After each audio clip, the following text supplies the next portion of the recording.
Here are 3 tips to help your employees take advantage of your wellness offerings.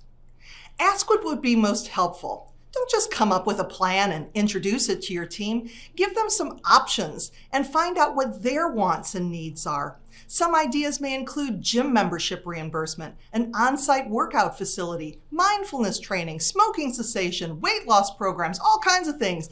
These can be on or off-site.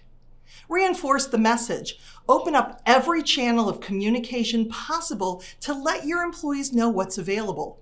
Besides encouraging them to get involved, make sure that you are setting the example too. Allow healthy habit time. After a long day, your employees may not be able or willing to devote time to health and fitness.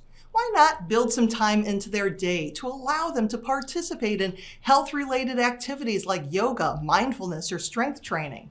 When you create a culture that encourages self-care, your company and your team will benefit from an increase in energy, motivation, and engagement.